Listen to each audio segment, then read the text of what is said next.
Okay.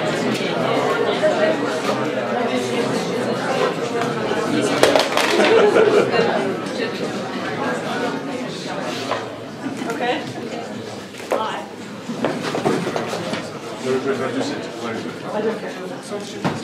Dobrý večer. Já vás všechny vítám dnes večer knihovně Václava Havla na speciální akci s Anne Applebaum. Jsme velmi rádi, že jsme mohli ji pozvat společně s Polským institutem a občanským sdružením Pant. Večer bude moderovat Jiří Schneider, který pracuje v Prague Security Studies Institutu, představí paní Applebaum a ještě na začátek já bych ráda předala krátké slovo Agněšce Květkovské z Polského institutu a poté panu Petrovi Pánkovi z Pantu, kteří vydali tu poslední knihu. Knížky potom máte možnost, pokud jste tak neudělali, si zakoupit tam vzadu. Máme všechny 3 knihy, které od Anne Applebaum vyšly v českém jazyce. A to snad je všechno. Nedodržovat. Dobrý večer, dámy a pánové, vážení hosté. Pro Polsko, a nejen pro Polsko, ale všechny země našeho regionu je paní Applebaum někým výjimečným. Patří mezi ty vzácné osoby, které našim složitým dějinám rozumí a snaží se je osvětlit čtenářům v západní Evropě a na druhé straně Atlantiku. Dnes toto pochopení potřebujeme asi ještě více než jinde. Měla jsem velkou radost, že se nám podařilo přesvědčit paní Anne Applebaum k navštěvě Prahy. Vzhledem k její zaneprázdněnosti nebylo to vůbec snadné. To, že jste přišli v tak hojném počtu, však svědčí o tom, že tato myšlenka byla dobrá a její návštěva zde byla opravdu potřebná. Velice děkuji paní Anne Applebaum za to, že přijala naše pozvání a za spolupráci děkuji našim partnerům občanskému sdružení Pant a knihovně Václava Havla. Dámy a pánové, jménem Polského institutu v Praze přeju vám příjemné a inspirující večer. Teďka předám slovo panu Nikovi z občanského sdružení. Dobrý večer, já jenom krátce. Chtěl bych jménem občanského sdružení Pant velice poděkovat paní Anně Applebaum za to, že přijala pozvání a přijala. Chtěl bych velice poděkovat Polskému institutu za to, že vlastně to celé dokonal, zorganizoval a vlastně, že tu návštěvu udělal a samozřejmě veliké díky knihovně Václava Havla za to, že nám tento večer umožnila tady strávit. A pokud by na vás nevyšly knížky vpředu, tak se podívejte na náš portál moderní dějiny.cz, který se věnuje jednak výuce dějin 20. století a právě těmto vazbám, které přináší knížky paní Applebaum. Přeji vám krásný večer a užijeme si to všichni.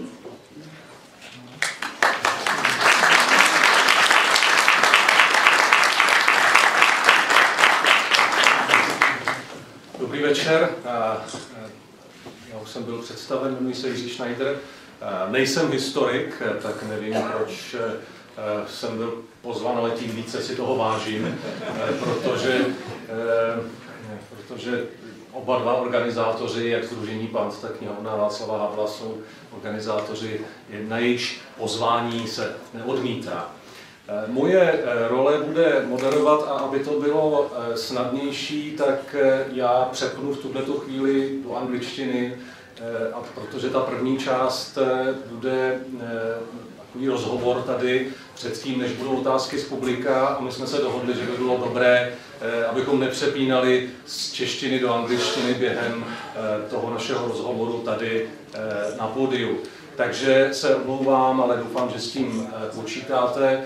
A taky navrhuji těm, pro které je přijatelné se ptát v angličtině, abyste se ptali v angličtině, abychom nemuseli, aby paní Anne Applebaum nemusela vytahovat sluchátko. I když, jak jsem se dozvěděl, tak ta čeština v polštině a ruštině je docela blízká, že by myslím porozuměla i otázce v češtině, ale máme tady sluchátka. I will switch to English. I think I got that actually. You got it. Yeah, I was testing you. Anne Applebaum needs no introduction, I guess, especially in this gathering. But I'm supposed to say a few words of introduction. I will not read what is available, although I made a check, and there's a big difference, a huge difference between Czech Wikipedia and English Wikipedia. So for those of you who are active on Wikipedia, I think it should be the CV of Anne Applebaum should be fleshed up in Czech. We shouldn't underestimate that this language problems in the virtual space, and I'll come to that later.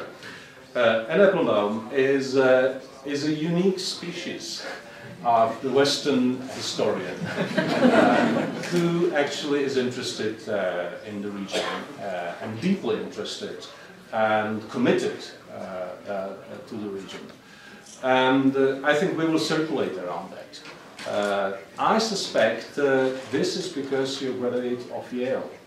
And it's suspicious that it's you, it's Tim Schneider, it's a Yale breed. So probably something in it. Oxford as well. There are few universities in the West who cultivate knowledge of our part of the world and the East.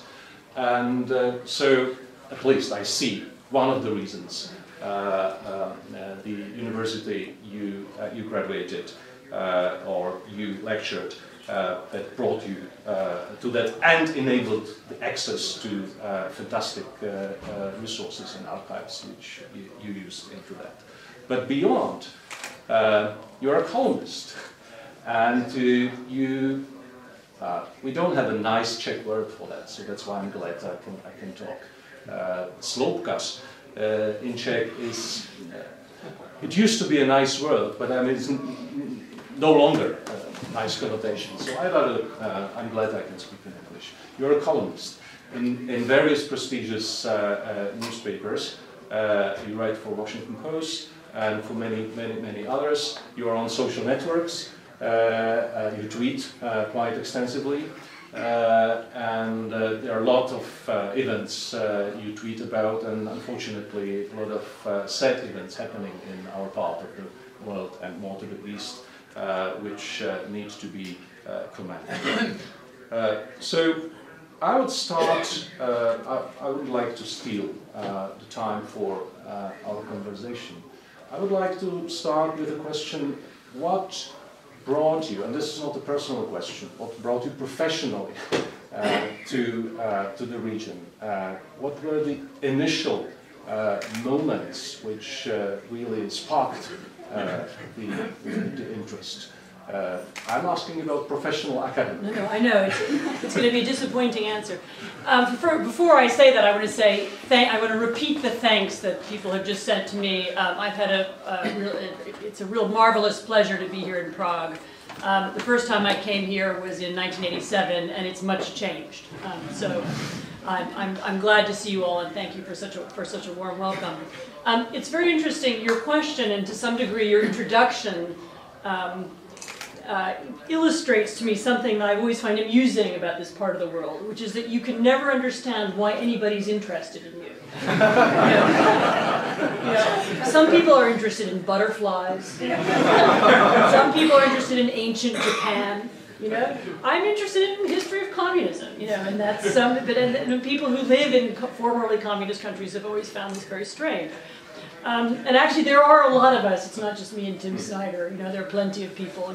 At least some people buy my books in other countries. But, so I don't think it's as unusual or as crazy as you imagine. You are actually interesting people. And your history is fascinating, and I've always loved it. So that's I would start by saying that. When you ask about what inspires somebody or what interests somebody, but a little bit in my case, it depends where you go back to. I was a very pretentious teenager, and I read a lot of Russian literature, and I was a very great fan of the writer Vladimir Nabokov, not Lolita, but the earlier ones, and had this idea that I would learn Russian in order to read Nabokov. And of course, the amusing thing is I did learn Russian. I do speak Russian. I can read Tolstoy. I still can't read Nabokov because it's so hard. He uses very difficult language. And so originally an attraction to reading and writing, and then later I was at university in the 1980s, which was, Ronald Reagan was president, and this was the moment of sort of the new Cold War, it was called, and there was a lot of talk about the Soviet Union. And for me, growing up in the United States, it was a blank spot on the map. It was an empty space about which I didn't know very much and didn't understand very much. And that originally drew me to study Russian. And of course, once I was inside the culture of studying Russian, I described this actually in the book that Pant has so generously translated, Between East and West. I had actually an experience as when I was still at university. I spent a summer studying Russian. I spent a couple of months in Leningrad, as it was then called. And on the way out of Leningrad, we came out, this group of American students, we took the train out. And the train stopped in the city of Lviv. And we had about 6 hours in Lviv to get off the train. And I don't even remember why now I did this, but somebody must have told me to do it. I went to see the cemetery, the famous cemetery in Lviv. And the cemetery in Lviv, for me, having grown up in the United States, and actually at that time really understanding very little, in truth, about the history of your part of the world, the cemetery in Lviv was an extraordinary revelation, because there were graves, there was the Ka und Ka, from Austro-Hungary. There were graves in German, Polish, Ukrainian, Russian, this huge range of languages and peoples, all gathered in this city. And I saw it, and I realized that I had no idea why this was the case. I had no idea why this had been Austro-Hungary or why it had been Poland. And this, if the Soviet Union was the original blank spot on the map, it was this. It was then the draw to this the missing, absent, multicultural, multi-linguistic region that that still exists actually, but had been so badly destroyed by world wars and by Stalinism, and the desire to understand that and explain it was originally what drew me in. And the first book that I wrote, which was called Between East and West, which has just been translated, which I now wrote 20 years ago, when I was myself only 26 or something, was an attempt to explain this multicultural region. And really, ever since then, my project has been, to explain what happened after that. What was communism? How did it work? Why did people go along with it? What was the motivation behind the creation of the Gulag? Why was communism successful? Why between 1945 and 1950 did it succeed or appear to succeed in so many different countries? Poland, which had been an ally, and Czechoslovakia, which had been an ally, and Hungary, which had been, had several different roles during the war, and Nazi Germany, East Germany. How did all these countries so quickly become communist states? What was the mechanism? How did it work? And that was what my most recent history book was about. As a journalist, that's also been my theme. I was almost really accidentally a witness to the end of the system. I was based in Warsaw as a correspondent in 1989. I traveled here, actually. I was the person who covered the breakup of Czechoslovakia for The Economist. That was one of the stories I wrote about. And I wrote about the region in that period. And once you're inside it, and once you're trying to explain it, the questions get harder and harder. In 1989, it seemed so obvious to me that communism was stupid. It didn't work. It made people poor. Everybody was forced to lie. Okay, well, if that's the case, why was it adopted in the first place? How did communists come to take power? And so the questions aren't easy to answer, and once you begin to work on them, they are really fascinating and endless. But I promise you, you are all interesting. Your history is interesting. And the region really continues to draw me in, even as it gets, even as it's making, people's lives more and more difficult. Well, thank you for that. I don't know whether we want to be interesting people or interesting animals. Ancient Chinese curse, may you live in interesting times. Exactly. I mean, we would like to live in boring time and be a boring people. Switzerland, yes. Yeah, exactly. That's our dream, and somewhat it doesn't happen. No, I know. I too would like to live in suburban Switzerland, and I do. But did you find an answer? I know that, I mean, you were covering the belt of the countries you were intrigued with. You know, it's interesting. I mean, Lviv is a place which has a certain atmosphere, which and, you know, all people who visit Lviv and speaks.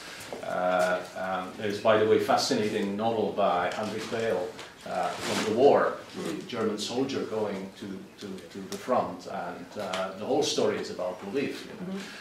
So it's a fascinating place, and so I buy your answer, because I believe you. I believe you will live makes a difference. But you were writing mostly about these countries, which coincides with what Tim Schneider calls bloodlands. You know, these very unfortunate lands where, you know, there's a lot of killing, a lot of fighting, wars where they, starting from the First World War. Which is not the case of this country, and so it's not that much about Czech lands, Czech Republic, about in your books than about other countries which were, I would say, more dramatic. Yeah, and that's partly just luck. You know? Yeah. It's our luck. I might I'm trying to make the argument that we are not that interesting. But the question you raised, why communism? Why it got roots? You know, could you tell us in a nutshell what is your conclusion after years of study? Right. Well, there are different answers in different times and places. And my book on Iron Curtain, I'm actually not sure what's the Czech translation. Yes. Yes. Železné something. Yeah. So that book was an attempt to answer the question for Central Europe. And although I didn't write directly a good deal about Czechoslovakia, I did write some about it. And the answer is actually, you know, unfortunately, it's complicated, and there are different parts of it. Part of it is that the Soviet Union, by 1945. Had a very clear idea of what it would take to subjugate countries. And in every country that the Red Army arrived in, they did basically the same thing. I mean, I know here in particular you can argue with me that the pattern was a little bit different and so on. But even here, I think many of the building blocks of the system were put in place right away. And you know, they include the creation immediately of a secret police force which is loyal to them. Interestingly, the construction of radio stations, they were always obsessed with radio rather than print media because they believed that eventually the working class and the peasants would be their constituents. And so they immediately begin to work on propaganda. An immediate, it's much harsher in Poland, I think, than here, but nevertheless an immediate use of violence to identify not just opponents, but future opponents, and the immediate elimination and the immediate classification of people into people who will support us and people who will be against us. And also the ability to take advantage of certain situations. You know, the important thing, of course, about 1945 is the psychological and physical and other impact, you know, of the war, and the sense of devastation that you had in this part of the world. The destruction of values that accompanied the Nazi occupation, the sense that our elites have failed us, you know, the West has failed us, the pre-war system failed us, and the ability to take advantage of those things. Another piece of it which works in some countries, I think very important here, ethnic cleansing. The expulsion of the Germans was extremely popular everywhere it was done, here and also in Poland. And a number of measures designed, and then the slow elimination of anything that looked like an opposition. But interestingly, the political and economic changes that the communists did were always slightly later. The first things they did, the secret police, the media, their priorities were always were always to immediately affect the way that people thought and communicated, and immediately to create this atmosphere of fear. And by 1945, they had done it not only in Russia, but also in the other Soviet republics, and they had some sense of how to do it. I will add to that, I had a very odd feeling, very strange feeling recently when I watched the unfolding of the invasion of eastern Ukraine. Because when I saw how it was done, when I saw, they would send these groups of Soviet special excuse me, Freudian slip, Russian special services officers into different places. They would distribute guns. They would try to attract criminals and other people who were dissatisfied to their cause. They would immediately begin to build this ideology of a fake state or of a new state. This is almost exactly how the NKVD operated in Poland in 1945. And so much so that when I saw it happening, literally in front of me, I wish that I could write my book again, because now I understand better how it was done. So there were, there was something like an NKVD playbook. We understand how to, how to attract people, how to use violence, how to use ideology in order to make, because what they would do is at first create small groups of people, and then they would begin to spread outwards. And that has been the tactic. It's very similar to what's been done in eastern Ukraine. But the book is that long, and that explains. That's the long answer is in the book. So that's a brief answer. But the use of ideology, the use of violence, the immediate sorting of people into friends and enemies. This was what they did, and then later the political changes, the economic changes, the cultural changes, and so on. What constitutes Europe in your thinking? I was struck that there is a very similar project which was done later on, which is called Where Europe Ends, which is a document by the Romanian director many years after your book, but basically covering the same region, which is very unfortunate, being part of many states and many empires during the time. You mean the sort of Ukraine, Belarus? Yeah, exactly, this belt. And it's called Where Europe Ends. That's a question. It's kind of periphery, both for Europe and for, it used to be periphery of Soviet Union. And now it's basically cursed by its history. You mentioned Cold War, renewed Cold War in the late 80s, in Reagan years.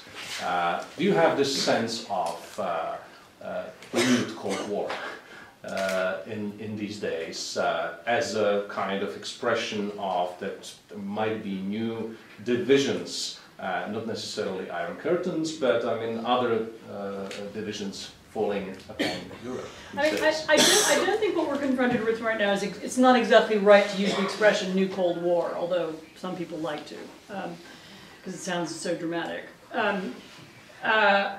We're not really dealing anymore with the worldwide, battle between two ideologies, which has, we're dealing with something more specific, and I think what we're dealing with is a revanchist and revisionist Russia that would like to return to some of the techniques and methods of the Cold War and decided in the last decade to create the idea of the West as enemy. And I think if you look at this chronologically and look at how it happened, it's clear that it was, we've had really a decade or even more, depending on how you count, of Western leaders, and particularly American leaders, who really had no interest in Russia at all, except maybe as an ally here or there. In the years I've been working in Washington, I would always explain Russia has been for years kind of number 17 on the list of priorities. Iraq, Afghanistan, Iran, China, Ebola, seven more things, and then Russia. It has not been a priority, but the West became, particularly in the last several years, a priority for Putin as a kind of opponent, as a thing to be opposed to. And so you have a very strange phenomenon now of, sort of one side wanting there to be a Cold War, and the other side having only just now caught up to that, and trying to understand how to deal with it. So I wouldn't describe this as a Cold War, but I think yes, we see we see some of the techniques of the past and some of the rhetoric and the idea. I mean, there's some interesting new twists as well. But yes, I think Russia would like us to be an ideological opponent, and I think has tried to make itself into an ideological opponent. You know, successfully or not, we could argue about it. But I don't think New Cold War is really exactly the is exactly the right expression. How would you react to the assertion that it's exactly what you described, that Russia was number 16 on the list of priorities, which was humiliating, this kind of sense of pride? They want people to hate them. I mean, you know, they want everyone to be worried about them. Yeah, they cease to be interested, you know, number one superpower, and that's exactly created this kind of psychological phenomenon. How would you argue to that? Because I don't buy to that argument, but I mean, I hear that some people are. No, I think that's. Yes. I mean, I think there's something that's legitimate in that. I mean, yes, the Russians very much lacked this sense of being an important world power. And I think that the rulers of Russia, in particular, missed this sense of people being afraid of them. You know, that was what they felt was missing, and they've attempted to recreate that, and that's what the politics of the last several years have been about: is to make people afraid of us again.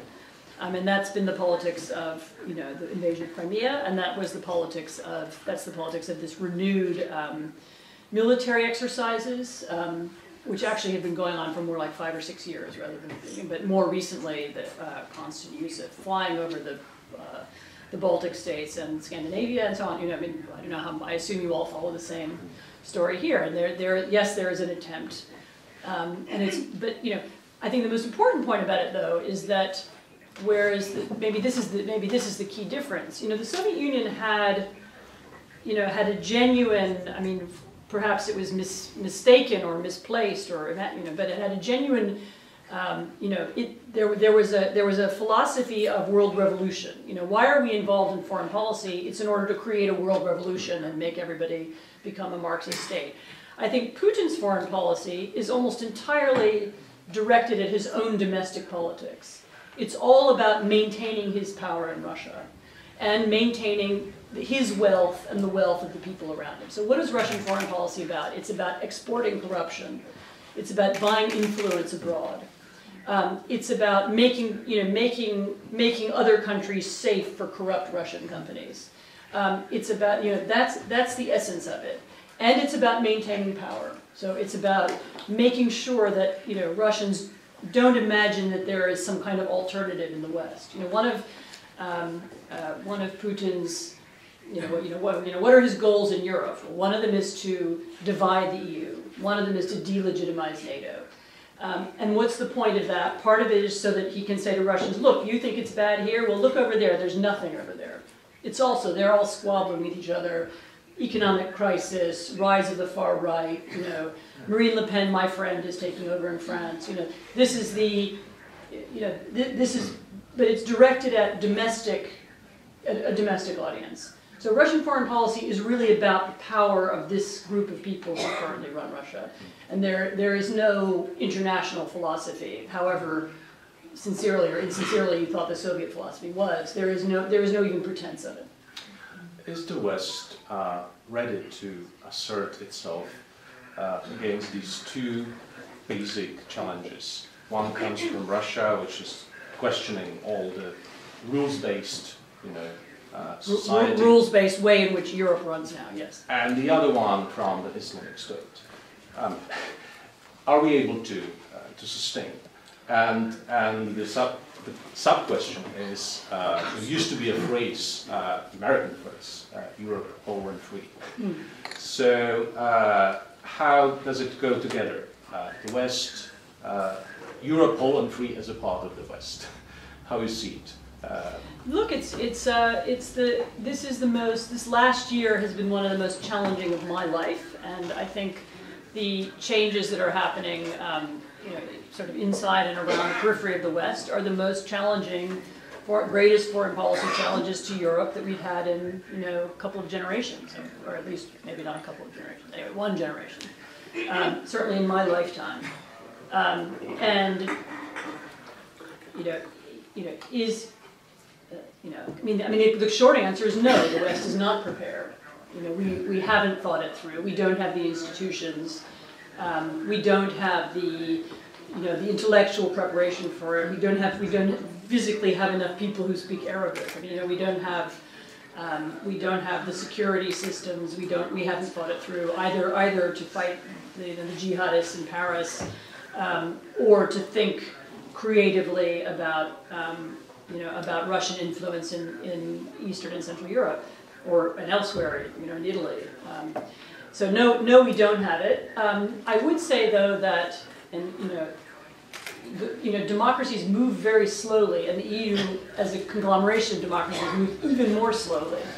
And there has been a kind of tectonic shift. There has been a shift in thinking about Russia that's taken place over the last year that is quite deep and different. I think, for almost as long as I can remember, the Western attitude towards Russia was that Russia was a kind of flawed Western country. This is the country of Tolstoy and Nijinsky and the Ballet Russe. Sooner or later, they're going to want to be part of the West, and we just have to have the right philosophy, and we need to wait long enough, and we need to invest there. And, eventually they will join our institutions, and they will be part of the West. I think that's gone now. And I should say that I too hope that. I spent a lot of the '90s working in Russia with that same idea, but I think that's gone, and the understanding that Russia is not going to join the West, but Russia is trying to oppose the West and to counter the West, and that it has a sort of different and darker vision of globalization, and that it seeks to use, global media, and it seeks to use the financial systems as a kind of, to weaponize trade, to weaponize the use of money. I think that's just beginning to dawn, and it's just beginning to make policy shifts. I've been part of a lot of conversations over the last 6 months with a lot of different kinds of people who are beginning to ask what does it mean to have a Russian investment? What does it mean in your country? What does it mean to have an investment in your energy industry? How should militaries be thinking now about hybrid warfare? Something we never, maybe we should have thought about before, but we didn't. All of these questions are being asked now, and they're being dealt with. The question is, there's a similar process went on after 9/11, when the West reoriented itself to think differently about radical Islam. Actually, in a way, the events in Paris are, let's face it, they were very shocking, but they aren't qualitatively, they're not new. The bomb in the London Tube, or the bombs in Spain, or previous events in Paris. And this is a threat we've been working on, since for at least a decade or more. The change in the policy towards Russia has been going on for about a year, and it's still, I'd say, still evolving. And different countries in Europe have taken a different attitude to it, either depending on how close they are to Russia or how much Russian money they have invested in their country. So the answer is no. The question is really, can we reorient our foreign policies? Can we think differently about our financial sector? Can we think differently about our politics? And are we going to be able to make those changes? And I would of course hope so, and I would be an advocate of changing, but we'll see is the answer. You are also working with Legatum Institute on the transition program. And it's focused not just on this part of Europe, it's not just focused on Europe, but let me ask... It was originally not focused on Europe at all. At all, I know. But since you're an expert on this part of the world and you're engaged in the transition program, let me ask you a question. How successful you consider the transition of this part of the world, so-called post-communist countries, Baltic states, Poland, Czech Republic, Slovakia, Hungary. It seems to me that we are sometimes in a gloomy, atmosphere, gloomy mood. It's your DNA. But compared to what's going on, Hungarians are worse. Yeah, what's going on in the southern flank, in Italy, Spain, Greece.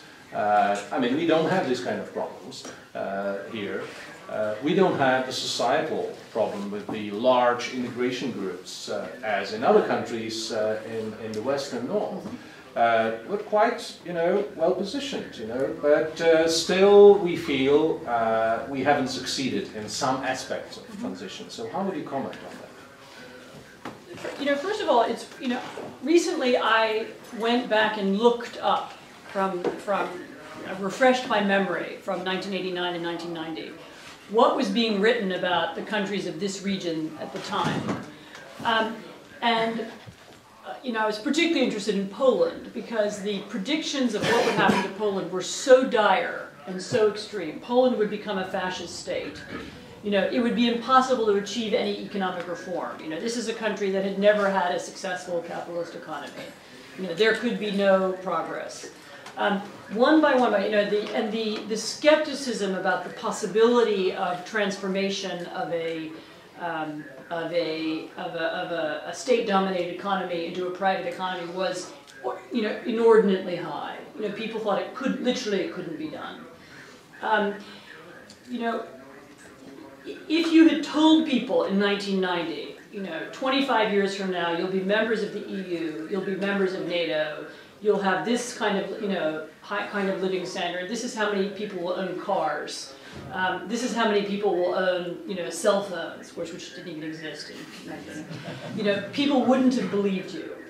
So if you look at it from the perspective of where we were starting and what the expectations were, and if you look at the the geopolitics, it has been an extraordinary success. I mean, you have. It's the most peaceful transition to democracy and relative prosperity that you can point to really almost anywhere in the world. And the gains made, maybe the Czech Republic may not be as extraordinary, but the gains made in Poland are, compared to what there was and what was expected, are very high. This is a region that was the source of 2 world wars, depending on, argue about that, but more or less. And it's been a zone of stability and safety and, as I say, relative prosperity for a quarter of a century, which is also a great achievement. So at least here, the Soviet Empire withdrew peacefully. The change happened. So overall, you have to look and say that it was a great success. I would also say, though, that the kinds of problems that you have now, and the kinds of problems the Hungarians have now, the Poles have now, I would also say it's a mistake to think that these are still the problems of post-communist countries. I mean, are you still a post-communist country? I mean, at what point do we, at a certain point you stop saying, we don't talk about post-Habsburg Austria, right? Or post-Habsburg Slovakia. Or post-Nazi Germany. Or post-Nazi Germany. Maybe some people don't. But at some point, the current situation, the kinds of problems that you have now, it seems to be, are mostly to do with being an advanced industrial economy, with a low birth rate, low growth, on a continent where there's generally low growth. And I think there's some additional problems which are to do with the media and the atmosphere in which politics now takes place in all Western countries that creates drags down people's mood as well. But the kinds of problems that you have are really European problems. I mean, how in what possible way are your problems that different from the problems of France? Except that they, in addition to everything else, have jihadis. But they also have low growth, and they also have ill humor, and they also hate their politicians. And they also have high unemployment. I mean, they're probably higher than you, actually, if I was going to guess. But these are problems of the European continent. They are not Eastern problems. They are not Central European problems. They're more general problems. I mean, so in a way, whether it's Greece, whether it's Spain, whether it's Hungary, whether it's Latvia, the issues you're all facing are very similar. And I would not say that those are. I don't think we can anymore talk about them being problems of transition. I mean, the transition happened in the 90s. I don't know exactly what date we can say that it was over, but the transition was very successful, and now you're facing the problem of being a grown-up European country. So. Well, the reason I'm asking this question is that this kind of gloomy perception we have sometimes. You should go to France if you want to learn. Yeah. It's partly a source of a certain, I would say, artificial frustration that we've actually joined the Europe at the time when it's undergoing certain crises. Well, it was fine in the 90s, actually, but now you're in a crisis. Now, it's now. And I think if you look at what the turn of Viktor Orban, from liberal, also been to Oxford, and now being lured by this state, state capitalism models of non-European origin, to put it in that way, not to name any country. I think he's about to be very disappointed in that model. I think it's he's a capable politician, and he was capable to grasp certain mood. And so I'm referring to this kind of disappointing mood. I mean, we forgot about 90s, and now we think, okay, we are in some troublesome area, which it's very difficult to make politics in that, because you have to make a lot of compromises, and it's not growing economically in the big numbers. I was referring to this kind of thing. No, but I think, what's the attraction of Marine Le Pen in France? It's very similar. What people are looking for an alternative. What's the attraction of the far left in Greece? It's very similar. People want some. Okay, this system feels like it's not working.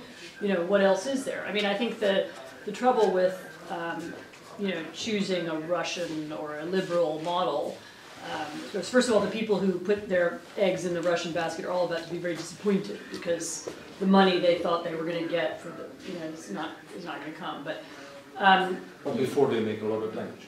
But they make maybe lemon.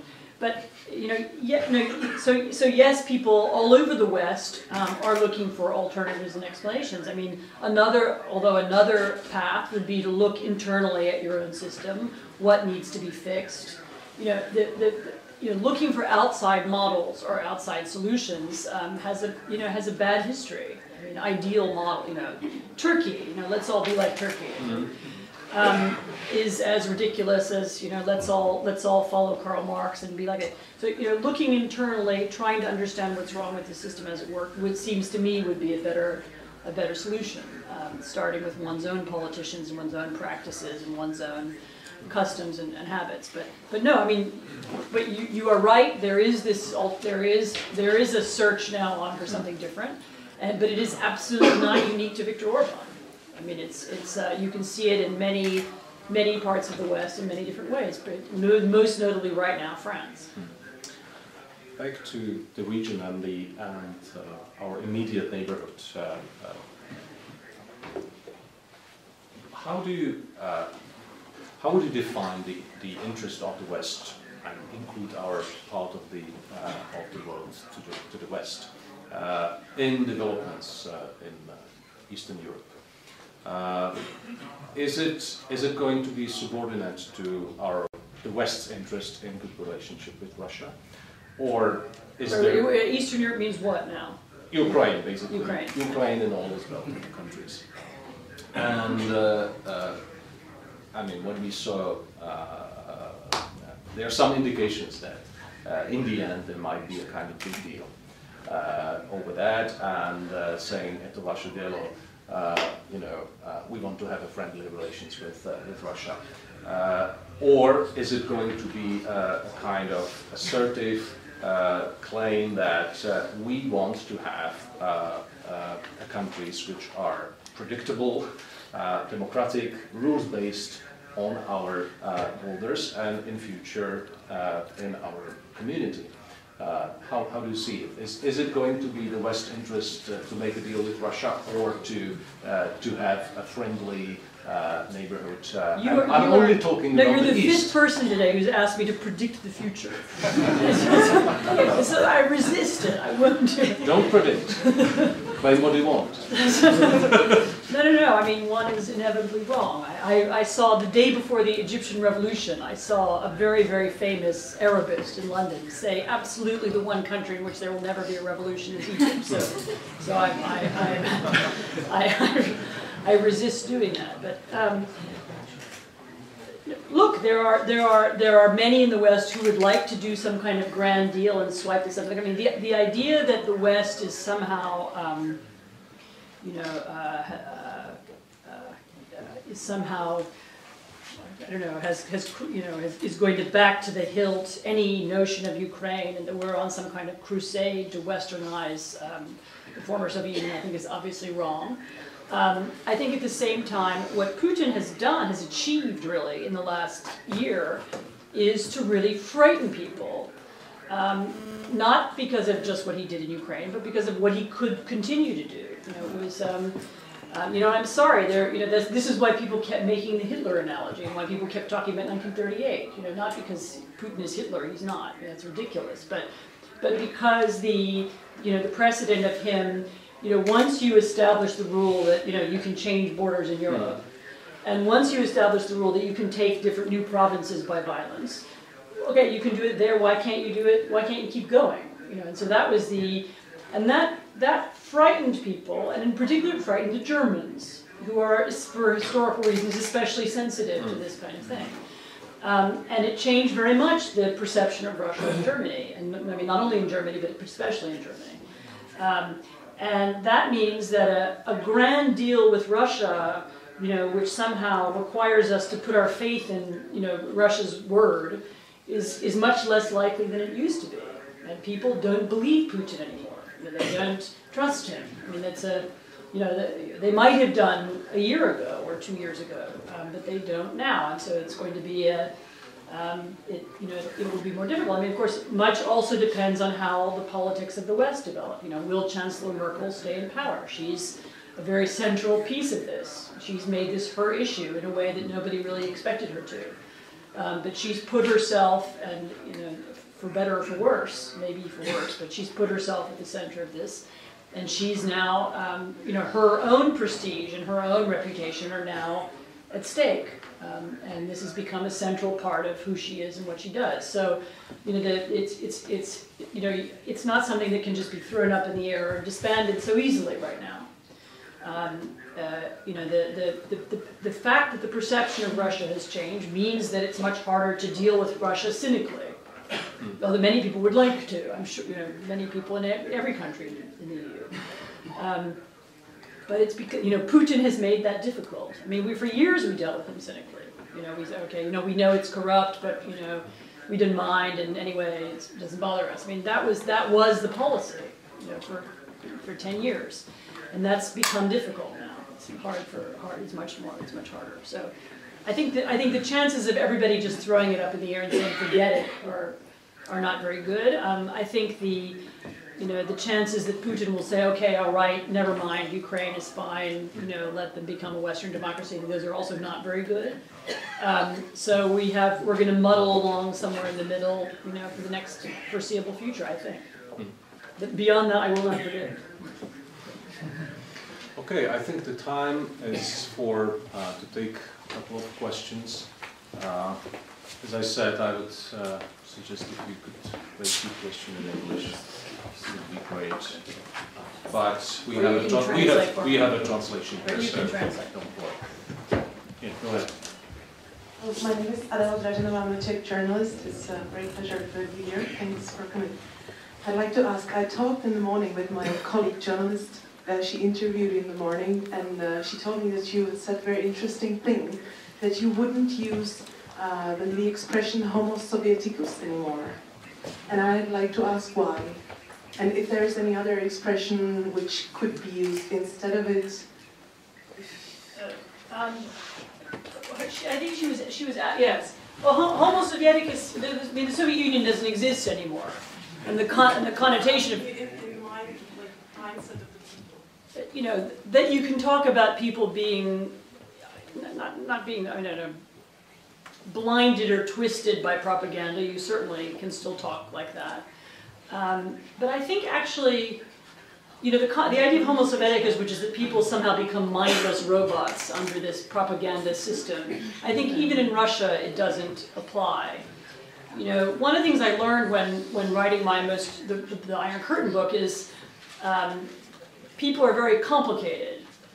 You know, in 1950s Poland, and I'm sure 1950s Czechoslovakia, you know, you could find people who would march in the May Day parade in the morning, you know, and wave the flag, and they'd go home and listen to Radio Free Europe in the afternoon, you know, or who would, you know, at the office party, you know, sing the song of the party or whatever it was, and then at evening go home and tell anti-communist jokes, you know, to the wife.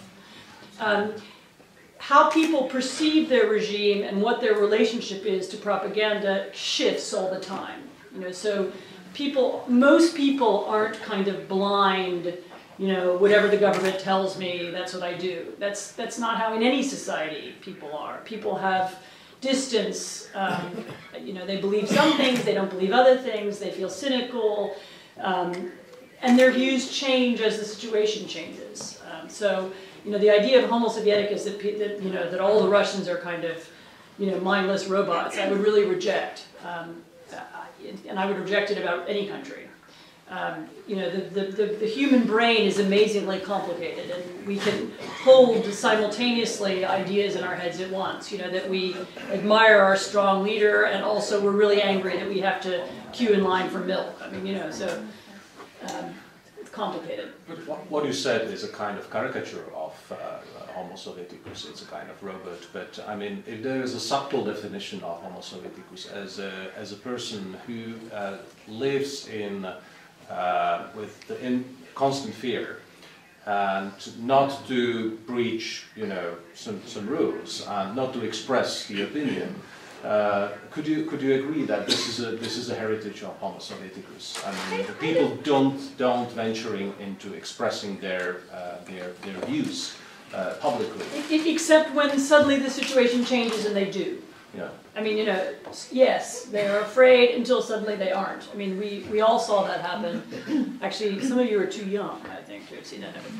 But that's what happened in this part of the world in the late 1980s and early 1990s, is people were very afraid until suddenly they weren't. So, you know, the other thing that's very important about Russia is that countries do change. I mean, people do become different. You know, you are not... I was joking before about Hungary, you know, this pessimistic DNA, but you know, Latin American countries became different. I mean, there are generational changes, and you know, you change the institutions, you change the situation, and people behave differently. I mean, there is no rule that says, you know, every generation in Russia has to be the same. I mean, right now Russia is run by people who are openly revanchists. They want to go back to a past situation. They are trying to recreate an older situation. So yes, they're trying to recreate something that seems familiar. That doesn't mean that Russia is eternally condemned to be that way. I'm not saying this because I'm an optimist. I'm saying this because if you observe the world, you see there are many parts of the world which are quantitatively different from how they used to be. You know, look at Germany. Germany is one of the most extraordinary examples. It's very different from what it was 100 years ago. So I think it's a mistake to imagine that Russians are somehow special and they're, you know, genetically condemned to be Homo Sovieticus. Although all Hungarians are pessimists. That's a joke. That was a joke. Yeah. Barbara Szyszła, Polish journalist. How strong is the opposition in Russia? I mean, the intellectual people, and what they think that Russia will be the same like this forever? I mean, I used to spend a lot of time in Russia, and I don't right now, and so I'm not a great expert on the real strength of the Russian opposition, so I can only repeat what other people have told me. I mean, I think that the dissatisfaction is quite widespread and deep. I think it's not only intellectual, it's mostly you know, in opposition to corruption, in the sense that there are unfair things about the way the society is structured, and I think that goes quite deep around the country. In terms of organized, politically active opposition, I think it's probably fairly small and confined to major cities. Could it change rapidly? Yes. Could opposition come from some different quarter, from some other part of the Russian elite? Yes, that's also possible. I mean, there's certainly a lot of very wealthy people in Russia who are losing a lot of money right now. And there also was an important part of the Russian elite, even the sort of pro-Putinist elite, which was in some ways pro-Western and liked being involved in the West and liked being invited to Western meetings and liked traveling and having a normal relationship with the West, and there may be some people who want that back. So there are all kinds of potential sources of opposition. We have a kind of cliche in our heads about dissidents, smoking, and listening to plastic people of the universe, but there are many different, there are many different constituents in Russia. There are many, there are working class groups who may be dissatisfied, again, also with corruption. There are, so you can see different kinds of dissatisfaction. You can see different ways in which things could change. But again, I'm not personally reporting on that or involved. I did used to, but I don't right now. In the back, let's move to the back. Tam vlevo, jo? Jděte až dozadu a tam Thank you very much. Thank you very much for coming. My name is Martin, and when I've been reading and following the crisis in Ukraine in the past year, I could not but help but notice that there has been a proliferation in the usage of historical parallels and attempts linking what has been going on in Eastern Ukraine to the past, to the events of the past. So I wonder what your opinion as a prolific writer and professional journalist is about that fact. Is that something that helped you grasp public attention, helped you convey this gravity of the situation, or is it something that leads inevitably to simplification and misunderstanding what has been happening in Ukraine when the war came on? Well, I've described one of them already. I mean, this is what you were talking about, the similarity of the way the Russian special forces behaved in eastern Ukraine with the way the NKVD behaved in eastern Poland in 1945. I mean, historical parallels are, particularly the Hitler thing, almost whenever you compare anybody to Hitler, it's almost always an exaggeration, so you should usually avoid doing it.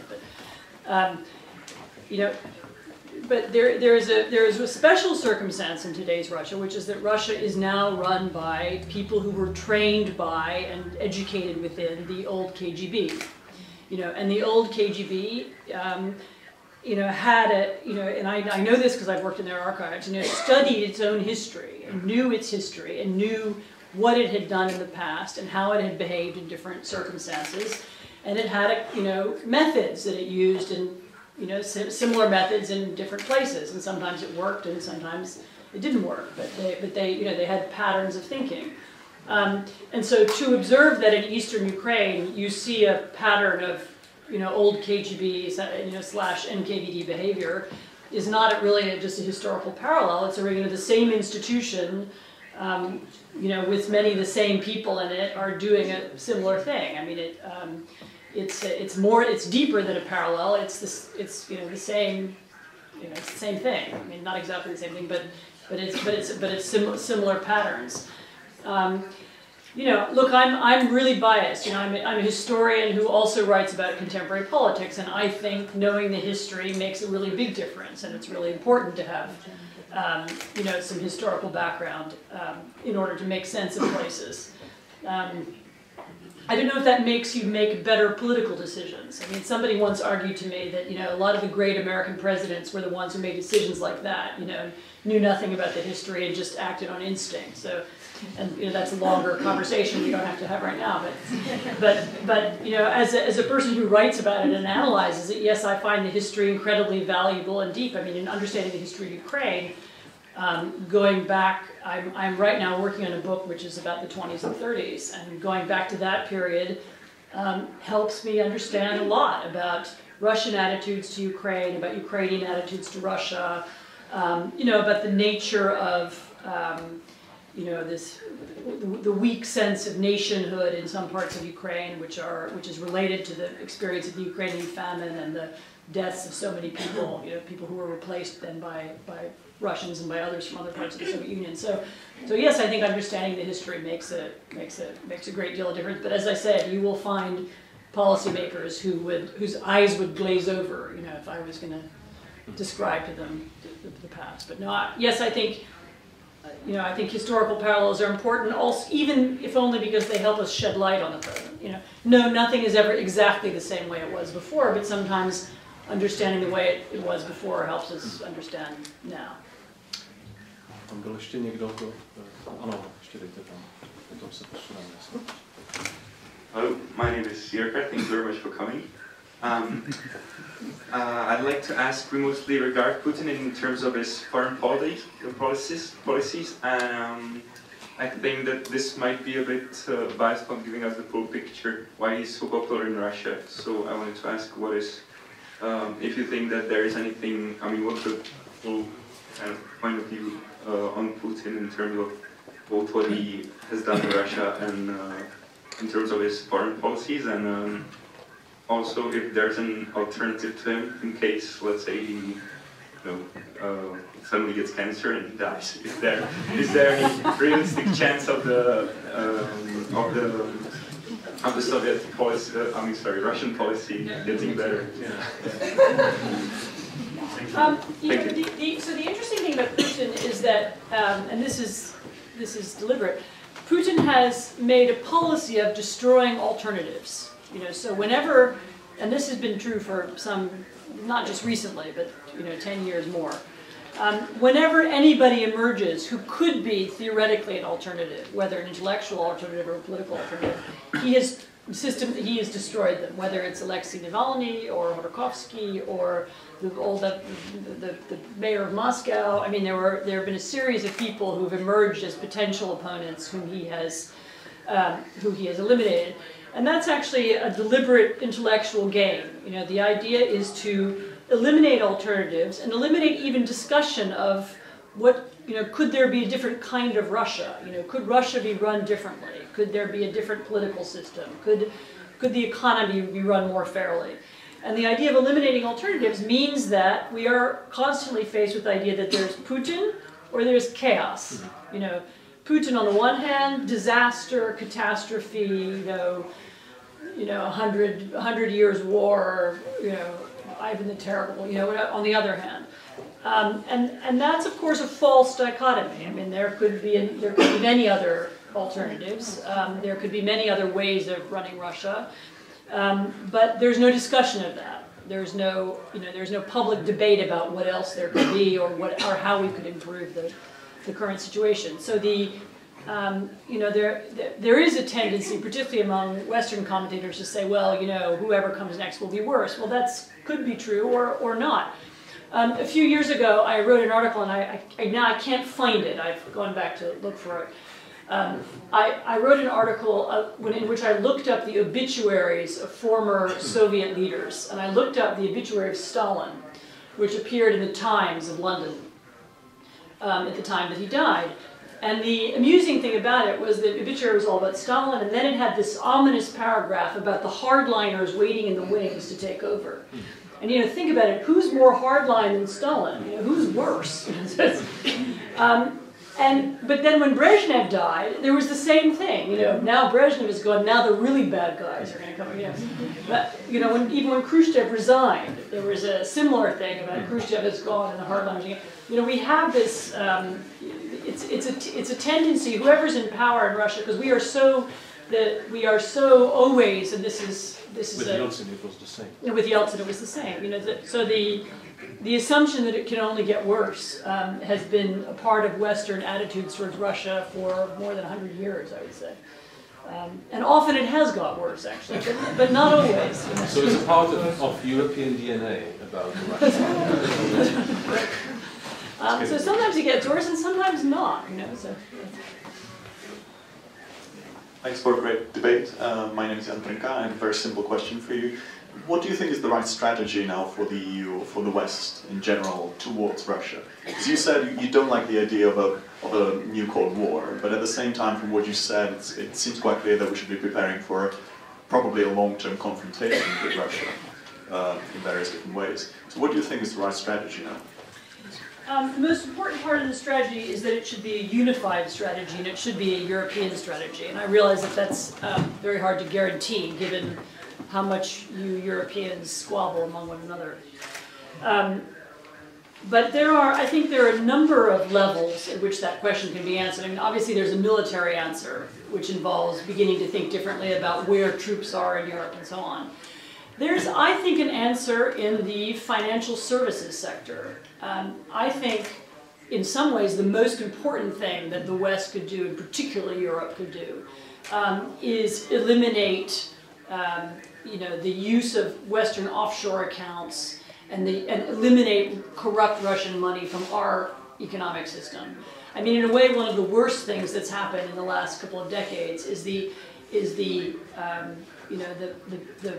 wave of corrupt Russian money that's come into our system. And I speak as a resident of London, where you can see part-time resident of London and part-time resident of Warsaw, but where you can see the impact is all around us. Eliminate the corrupt offshore system. Eliminate, be aware that Russian state companies are arms of the Russian government and are not, it's not the same as having an investment from Royal Dutch Shell or, understanding how the Russian financial system works and how it's being used to corrupt our system, actually. I would say in some ways that's as important as a kind of military solution. And then I would say the third thing is to begin to be aware of, and this I think we're just at the beginning of the conversation, is to be aware of the Russian information war and how it works. Because Russian propaganda now is not about pro-Russian, they don't care what you think of them. It's not about pumping up some idea about Russia. It's about using existing divisions in the West to weaken the West. So, whether it's supporting the far right or supporting the far left, or supporting disruptive and destabilizing elements in different European societies, I think we need to be much more aware of how that happens and how it works. And I don't have a kind of pat solution for what that should, what the formula is. In some ways, Russians have learned to use free press and free media and social media, again, not to promote themselves, but to divide us. The level of, I think this is true here, I'm very aware of it in Poland and some other countries, the level of hatred on the internet and kind of ill will. It's very easy to manipulate that and use it and direct it in various directions. And I'm not saying it's being done now, it's perfectly possible for lots of nice local politicians to do that. You don't need foreigners, but simply to be aware of the ways in which our societies can be manipulated now by outside information, I think is very important. I don't think we've really begun to grasp intellectually with that problem. So those are the kinds of things that I would suggest doing. Aside from, and then of course, and obviously. Really thinking deeply about European energy policy and having a united common energy policy that works for everybody and is simply in order to make sure that Russian gas interests are not able to blackmail one country or another country, in any situation. So it's really a series of different institutions in different parts of our system in a way, which has become vulnerable to Russian influence, and maybe not just Russian influence. So what you're basically saying is sticking to our own rules. Yeah, our own rules. We need to enforce our own rules about corruption. But also about the free debate and. But also understanding how to protect that free debate from manipulation. Yes. So. Okay. And then, last question. Okay. My name is Jan Vodnik. I have just a question on the foreign policy, because you have said that you see foreign policy of Russia as instrumental for domestic policy. And if it is true, do you see some way how Putin can admit, and the Russian elite can admit defeat in Ukraine? Because if they will retreat from Ukraine, it would have consequences for domestic policy, and if they will stay, they have to continue, because it will, let's say, 1 year it will be in this state, maybe Russian people will get angry, so they have to go forward. Maybe they are in some trap, so what we can expect from it? It is some dreadlock, and there is no solution how to get out of it. Yes, I think you just pinpointed the real danger. This was why Western politicians in the last spring kept using this expression, which started to annoy me, off-ramp. We're going to give Putin, you know what I mean, an off-ramp. We want to give him a way out of the conflict. People keep looking for, we're looking for a way to allow him to gracefully exit. To say, oh, I wasn't ever really supporting these separatists, they have nothing to do with me, goodbye. He didn't take the opportunity that was handed to him several times. And yes, it's politically now very difficult. Both Crimea and Eastern Ukraine are difficult situations for him to pull out of. On the other hand, there's a great risk that if he continues in Ukraine and that there are more deaths of Russian soldiers, which we know there have been many so far, and there's a higher and higher cost, both in terms of financially and militarily and in terms of life, then also the society could turn against him. So yes, he's in a very difficult position right now, which he has created himself. I don't have an answer for him. The last question. So it's certainly up to Europe to be more stronger and united towards Russia, but let me ask about the US anyway. So what are the biggest failures and mistakes of George W. Bush's interim policy towards Russia, and what are the biggest mistakes and failures of Obama's policy towards Russia? You can't ask me that. Look, there have been many mistakes. Maybe the biggest mistake was maybe there's a Czech word like the Polish word lekceważenia, underestimating or underrating Russia and the importance of Russia.